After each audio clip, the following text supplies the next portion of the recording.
On 1st of June, I unexpectedly receive a phone call from my future daughter. With a smile on my face, I ask her, "Sweetheart, are mommy and daddy still happy and in love?" She proudly replies, "Of course. Mommy and daddy have a great relationship.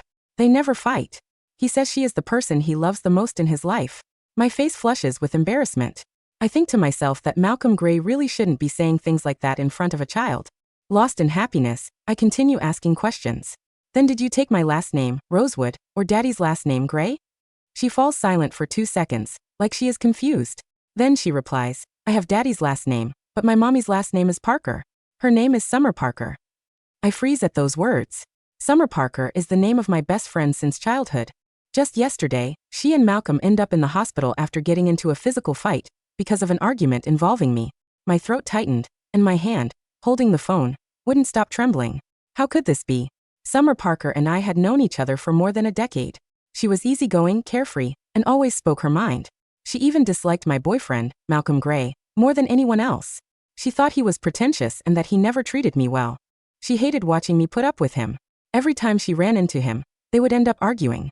Malcolm and I had almost broken up several times because he said something bad about her. The childish voice on the phone pulled me back to reality. "Miss, you still haven't told me when daddy is coming home to spend time with me." I swallowed the pain stabbing through my chest and forced myself to stay calm. "Sweetheart, how old are you?" I asked. "I'm 6. 6, huh?" That meant Summer would already be carrying her now.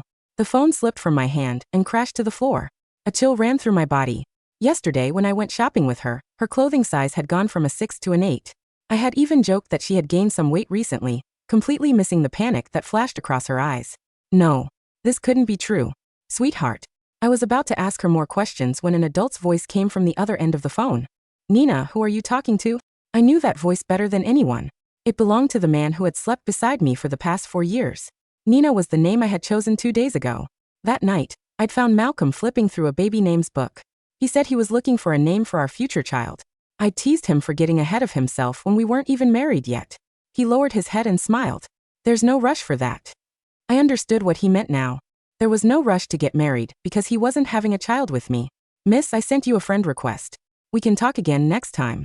I'm going to spend time with daddy now." The call ended. I took a cab to the hospital. As I walked past the nurse's station, I saw Malcolm standing in the hospital corridor. Yesterday we had a fight, and Summer had taken my side. She and Malcolm had argued so fiercely and ended up in the hospital. Malcolm's assistant had told me he'd flown to Southlake that night. After Malcolm entered a hospital room, I walked over and stopped outside the door. Inside, he pulled Summer into his arms, his face filled with concern. "I'm sorry you had to go through this, Summer. You even had to put on an act like that to protect the baby," he said gently. "Once I secure the new project from the Rosewoods, I'll break up with Willow. You and the baby are all that matter to me." I stood outside the door, my nails digging into my palm as I held back my tears. Summer sighed. "I don't want things to be this way either, but Willow is my best friend. I don't want to hurt her." She paused before continuing. "Didn't you make a few new connections with some business owners lately? When the time comes, you should introduce them to Willow. Think of it as our way of making it up to her." It felt like my throat was stuffed with shards of glass. I couldn't even make a sound through the pain. The business owners Malcolm had recently befriended were all over 50. Some had even been divorced 3 times. I stumbled into the stairwell and wiped away my tears. Then I called Dad. "Hey Dad, I need you to withdraw all the projects we were planning to give to Gray Corporation. As for taking over the international branch, I've given it a second thought. I'll pack my bags and leave next week." A long silence hung on the other end of the line. Then came Dad's sigh. "Willow, did you and Malcolm have another fight? I never planned to give those projects to Gray Corporation in the first place. You were the one who knelt outside my study for 3 days, begging me. You can't keep acting on impulse and treat the company's future like a game, darling." I sat on the stairs, my fingers brushing against the bruises on my knees. When I pressed down, a sharp pain shot through them. "Dad, I mean it this time. I'll report to the international branch next week. I promise I won't be so petulant anymore, Dad."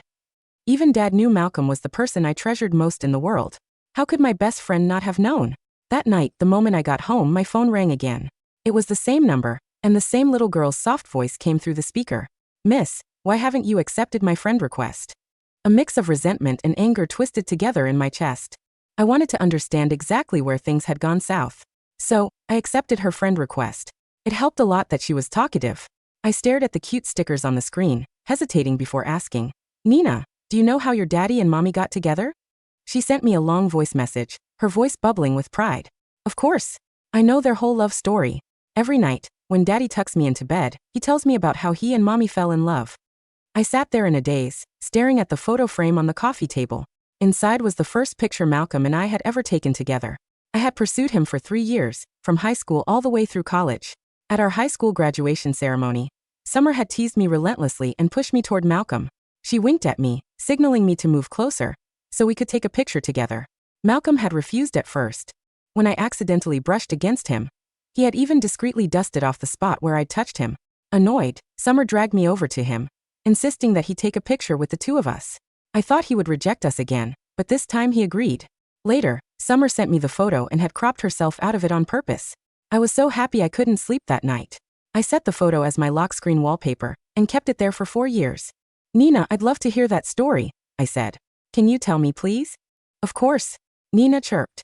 Daddy said that he fell in love with Mommy at first sight at their high school graduation ceremony. They took a picture together that day, and it's still hanging above their bed. She then took a picture and sent it to me. When I opened the image, it was none other than our graduation photo. Except this time, the person standing in the middle, me, had been edited out. Beside it hung a vintage-style wedding portrait of Summer and Malcolm. A couple of days ago, I'd brought up wedding photo ideas with Malcolm and mentioned I liked them retro. Without even looking up or glancing at the pictures I'd shown him, he'd shaken his head. Nah, he said. It looks too outdated and feels kind of creepy. Let's go with something else. This past year, I'd suggested more than 100 different wedding photo ideas, and he'd rejected every single one. It turned out the issue was never about the style. It was the bride. Nina kept talking excitedly. She told me how much effort Malcolm had put into pursuing Summer. From their high school graduation to their college graduation, their story sounded like something out of a fairy tale. Meanwhile, I felt more like the unwanted third wheel in this relationship. A sour wave churned in my stomach. The nausea was so overwhelming that I almost threw up. In my distraction, my phone slipped onto the carpet. When I reached down to pick it up, I accidentally turned on the video call function. The moment Nina saw my face, she stopped talking and froze. She looked scared even. I positioned my phone straight and asked softly, "What's the matter, Nina?" She seemingly sighed in relief and said, "Oh, it's you, Ms. Rosewood. You actually look quite pretty when you're not acting crazy." Something inside me died a little. "What did you just say?" I asked. Nina scratched her head, looking a little confused. "Every time I saw you, you were always acting crazy. It was really scary. You'd grab Daddy and say you were going to kill him. Something about paying with his life for your daddy's death. Mommy also told me to stay away from you because she was afraid you'd hurt me." A chill ran down my spine. I bit my lip hard. What had Malcolm done to Dad during those years that prompted me to be so vengeful? "Nina, I was just playing a game with your daddy," I said, trying to reassure her. I suppressed the gnawing pain in my chest, desperately trying to figure out what had happened.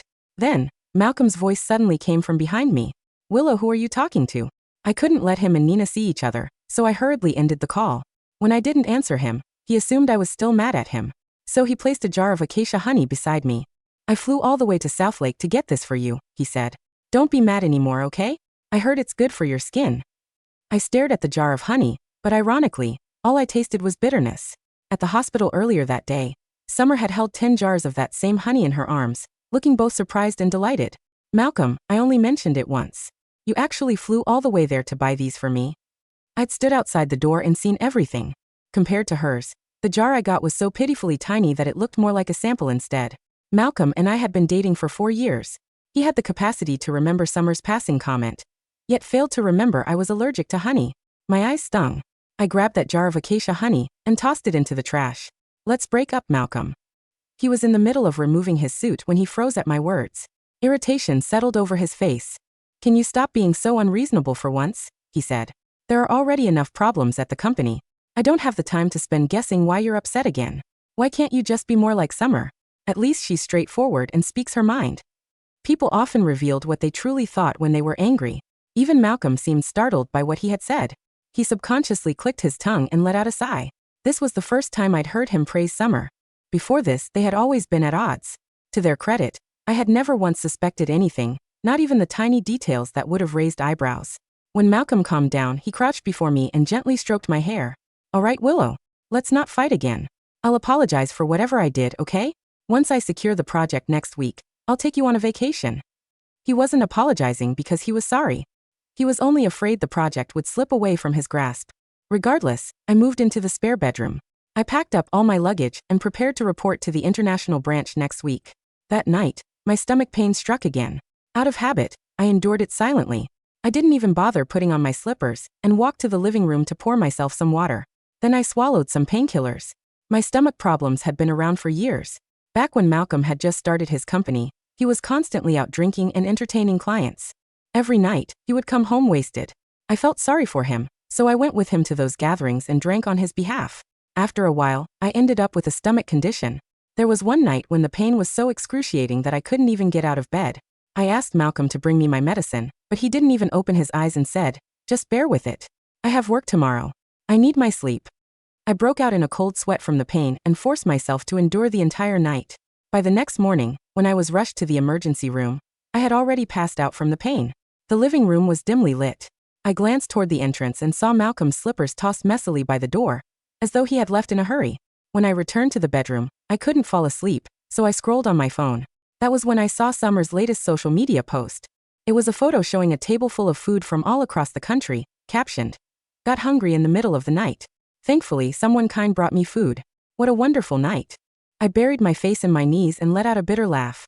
If he wanted to, he would. In my case, I simply wasn't worth his effort.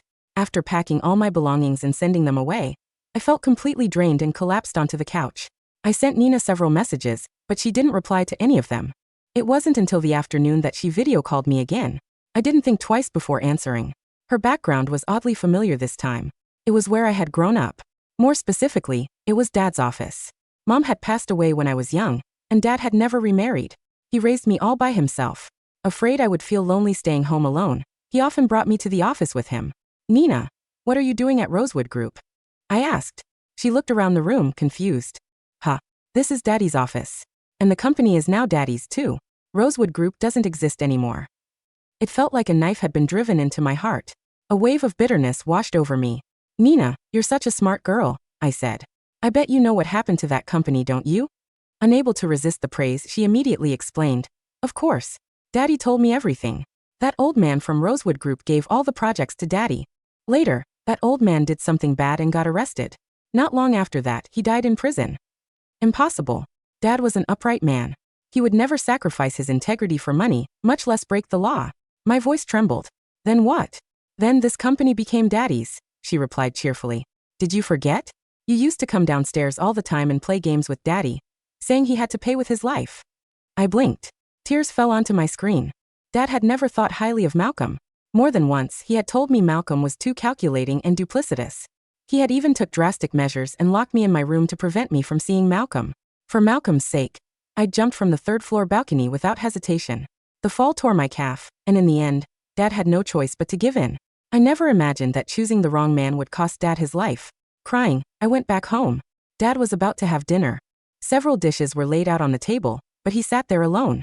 Seeing him like that brought me to tears. When I walked closer, I realized they were all my favorite dishes. My chest tightened, and my throat burned as I tried to hold back my sobs. When Dad saw me, his face lit up. "Darling, you're home. Amanda, prepare a few more dishes that she likes."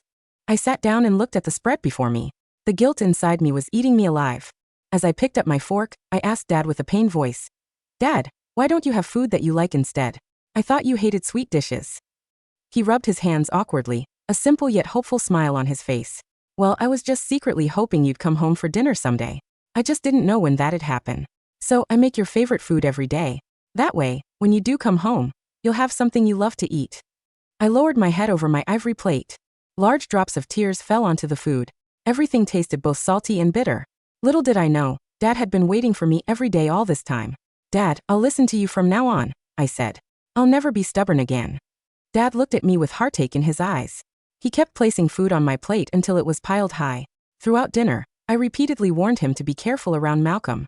Afterward, I went back to my house to collect my documents, preparing to fly the next day. When I arrived at the door, I saw movers carrying things inside. Summer ran over to me. "Willow, I missed you so much." Behind her, Malcolm instinctively reached out to steady her as if he were afraid she would fall.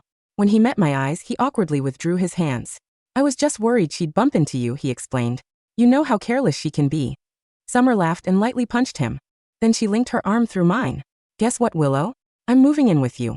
That way, if he ever gives you a hard time again, I can beat him up. Together, we'll put him in his place." Malcolm stood to the side, smiling affectionately. Are you sure you'd be the one beating me up? You should be careful, or you'll end up in the hospital again. As usual, they started bickering. This time, I didn't try to stop them. Watching them laugh and argue together killed something inside me. I pulled my hand away, went into the bedroom, grabbed my documents, and walked back to the door. My voice was calm when I said, "That won't be necessary. You two can have this place to yourself." With that, I turned and walked away. Summer quickly grabbed my wrist. "Don't go, Willow. Are you still mad? Okay. I won't move in. I don't want things to turn out this way." I was about to pull away when Malcolm shoved me aside. He led Summer inside and said impatiently, "Ignore her. She's always throwing a fit over nothing. Willow, if you're leaving, then don't come back." With that, he slammed the door shut, killing the last trace of love I had for him. Of course, I wasn't coming back. I would be starting a new job in a different country tomorrow. Too bad for me. I wouldn't be able to see how Malcolm made a fool of himself after losing the project at the bid meeting tomorrow. The air in the grand conference hall of the Rosewood Group was cool, kept at a steady 70 degrees to preserve the massive, leather-bound portfolios of the bidding companies. Malcolm Gray stood near the glass balcony, his tailored suit fitting his broad shoulders perfectly, his hand holding a paper cup of black coffee. He looked relaxed, his handsome face carrying that quiet, smug confidence that had made him the rising star of the city's business sector. Malcolm, his secretary, a young man named Luke, whispered as he trotted over. "The Rosewood legal team has just entered the hall. But I didn't see Willow. She's not on the panel." "She's probably just throwing a tantrum in her car," Malcolm said, taking a sip of his coffee. "She's been acting out since Tuesday. Don't worry about it. Her father, Arthur, knows how important this logistics contract is to the Gray Corporation. He'll sign the papers." "And Summer?" "Summer is at her mother's place," Malcolm said, his tone softening slightly. "Her stomach was bothering her this morning. Once the bid is finalized, I'll transfer the first phase of the funding to her personal account. She can finally move out of that cramped apartment." "The bid meeting is now in session," the master of ceremonies announced over the microphone. The board members and the representatives from the top-tier firms in the city took their seats at the long mahogany table. At the center of the head table sat Arthur Rosewood, my father. He looked older, his hair gray, but his eyes carried a sharp, unyielding authority under his gold-rimmed glasses. "Good morning, everyone," Arthur said, his voice clear and resonant. "Today we are announcing the final selection for the Northern District Development project. Before we open the envelopes, I have an administrative announcement to make." He looked at Malcolm, his gaze cold, level, and entirely empty of the warmth he usually showed to his daughter's boyfriend. "The Rosewood Group has officially terminated all commercial negotiations with the Gray Corporation effective immediately," Arthur said. "Any prior memoranda of understanding or pre-signed agreements are null and void." The room went dead silent. Malcolm's cup of coffee slipped from his fingers, hitting the gray carpet with a heavy, wet splat, the dark liquid spreading like a pool of ink across the floor. "Mr. Rosewood." Malcolm stood up, his chair scraping loudly against the wood. "There's been a mistake. The logistics contract. We've been working on the integration for 6 months. Willow begged you to give us this bid." "My daughter," Arthur said, his voice dropping into a register that made the entire room freeze, "is currently on an Air France flight to London. She has officially assumed her position as the director of our European operations. And as for your integration files," he slid a thick, blue-backed document across the table, "the forensic audit of your corporate accounts has been completed. It seems the Gray Corporation has been siphoning Rosewood development funds into a private holding company registered under the name of Summer Parker." At 10,000 feet above the Atlantic, the world below was a vast, silent sheet of white clouds. I sat in my first-class seat, my eyes fixed on the blue light of my laptop screen. The cabin was quiet, smelling of clean linen and hot tea, a stark contrast to the small, suffocating apartment I had left behind in the old town. My phone, which was connected to the plane's high-speed satellite network, suddenly buzzed. It wasn't a call. It was a digital notification from the burner Discord app one had installed to communicate with Nina. I swiped the screen. The chat window opened, but the name Nina had vanished, replaced by a string of corrupted gray code. The cute stickers of puppies and pink roses she had sent me were gone, their placeholders empty. Then a single voice message popped up. I pressed play, my fingers shaking as I held the speaker to my ear. The voice was no longer that of a healthy, dorky 6-year-old girl. It was thin, static-heavy, sounding like a radio transmission from a station that was rapidly losing its power. Ms. Rosewood?" she whispered, her voice cracking through the static. The house is gone. The big room with the grandfather clock. It's not here anymore. Daddy is sitting on the floor of a small, cold kitchen. He's crying. He says he lost the keys to the company. Nina, I whispered, my tears finally spilling over my cheeks. Mommy is screaming. The static heavy voice continued, the sound of wind and breaking glass echoing in her background. She says she's sick. She says she can't buy her medication. Ms. Rosewood, why did you go away? If you had stayed, Daddy would still have his office. Nina, listen to me, I said, my voice trembling as I pressed the record button. Your daddy was a liar. He wanted to take my dad's company. He wanted to put my dad in prison. I had to leave to save him. Save him? There was a long, painful silence on the other end, the static growing louder, more erratic, until her voice was barely a whisper in the wind. The timeline is changing, Ms. Rosewood. The photo above the bed. It's not summer anymore. It's just an empty gray wall. And my name is. The line went dead. The chat window dissolved into a simple, standard system alert. This account has been deleted due to network instability. The connection cannot be restored. I stared at the screen. The future had been rewritten. The little girl named Nina, who had been born from the lies of Malcolm and the betrayal of Summer, had been erased from the ledger of the world. I pulled my knees to my chest, leaned my head against the cold glass of the window, and let the tears wash away the last traces of the past 4 years. The news of the Grey Corporation audit broke in the city 2 weeks later. I was sitting in my new office in London, looking out the window at the grey rain falling over the Thames, when Dad called me. He tried to flee to the northern province last night, Willow, Dad said, his voice calm, carrying that deep, maternal warmth I had missed for 4 years. But the port police caught him at the terminal. He'd been using Summer's mother's bank accounts to move $40,000 of our siphon research funds. And Summer? I asked. She's in the municipal detention center, Dad said. The doctor there confirmed. She's 5 weeks pregnant. She's been begging the guards to let her see her husband. But Malcolm has already signed a statement claiming she was the one who orchestrated the financial fraud to buy her mother's medical trust. I let out a soft, dry laugh. They deserve each other, Dad, I said. They do, Dad agreed. Without your support, the Grey Corporation defaulted on its short-term commercial papers within 48 hours. The creditors have already foreclosed on their office space. They're living in a cheap rental room near the old harbor, or rather they were, before the warrants were executed. I'm glad you're safe, Dad, I said, my fingers tracing the smooth white ceramic of my teacup. I'm safe because of you, my darling, he said softly. You made the right choice. Now go get some sleep. The London office has a big campaign tomorrow. I will. Good night, Dad. I hung up, put my phone on silent, and looked at the clean white paper of the desk in front of me. My stomach didn't hurt anymore. The chronic pain that had kept me curled into a ball for 3 years had vanished, replaced by a quiet, healthy hunger that smelled of fresh bread and the cold rain of the city. 3 years later, the coastal town of Mendocino was quiet in the winter. The air smelled of salt, pine needles, and the cold mist that rolled off the Pacific every morning. The only sound was the distant, rhythmic crash of the waves against the black cliffs of the harbor. I sat on the wooden deck of my small, gray-shingled cottage, a cup of hot chamomile tea in my hand.